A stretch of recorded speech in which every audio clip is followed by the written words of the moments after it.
start with tonight's Dublin derby as leaders Shelburne will be looking for a first win in 4 weeks when they host St Patrick's Athletic at Tolka Park. Now, Damien Duff's men stormed out of the traps at the start of the season, winning 6 of their first 7, but since their home win over Dundalk at the end of March, they have had 3 draws and 2 defeats in their last 5, heading into tonight's meeting with the Saints. Back-to-back defeats against Bohemians and Galway came before Monday's scoreless draw at home to Shamrock Rovers, with the Reds sitting 3 points clear of the champions with the game more played.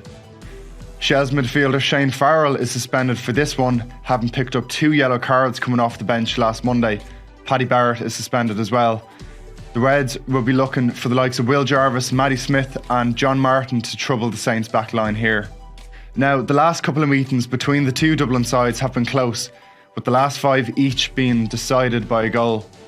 The FAI Cup holders secured 3 successive 1-0 wins over Shels last year, but Duff's men have come out on top in their last 2, each with 2-1 victories, with a Jarvis brace the difference when the sides met in Inchicore last month. John Daly's Saints arrive in Drumcondra in 6th, and off the back of a disappointing 3-1 defeat at Derry City last Monday.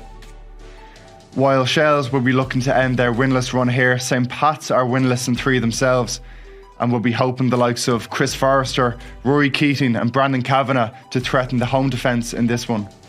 Shels will be hoping to remain top of the league and secure a 3rd win on the bounce against their cross-city rivals here, while St Pat's will be targeting a first victory over Duff's side since June. It's definitely the game of the night.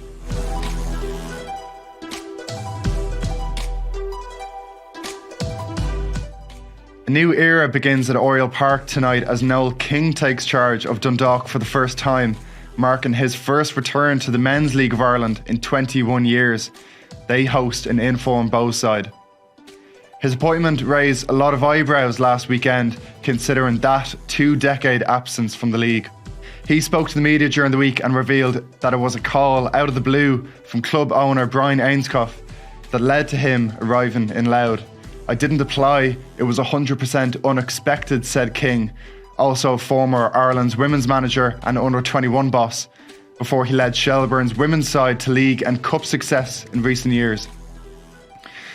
Now, it must also be said the club CEO Peter Halpin announced last week that applications would close on April 24th, but King's appointment was confirmed by the club 4 days earlier after a solo run by Ainscough, who has known King for decades.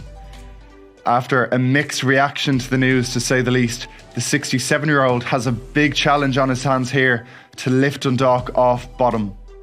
After the worst start in the club's history, the Lily-Whites have picked up just 5 points from their first 11 games and are waiting on their first win of the season.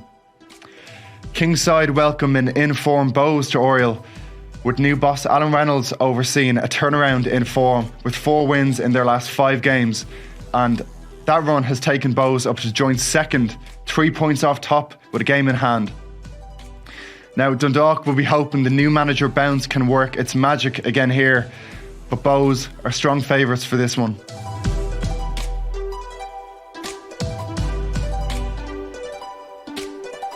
Stephen Bradley's champions host Galway United at Tallaght Stadium.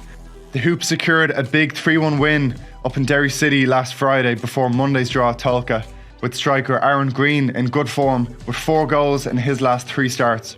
After winning promotion last term, John Caulfield's Galway have made a solid start to life back in the Premier Division with 15 points from their first 11 games, as well as picking up wins over Derry City and last week Shelburne at home. The Hoops ground out a 1-0 win out west when the sides met in March, thanks to a late Johnny Kenny goal.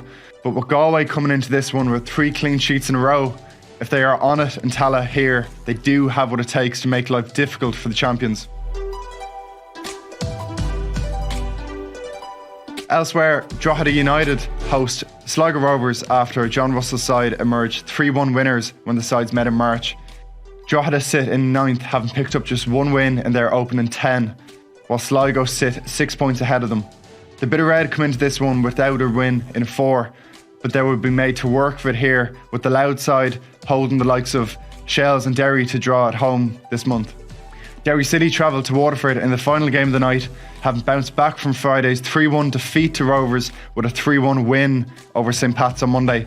Rory Higgins' men eased to a 3-0 win when the sides clashed last month, with the league's top scorer Patrick Hooban netting a hat-trick that night, with Keith Long's men in 8th. For Derry, a win here is vital to keep up with Shells and Shamrock Rovers.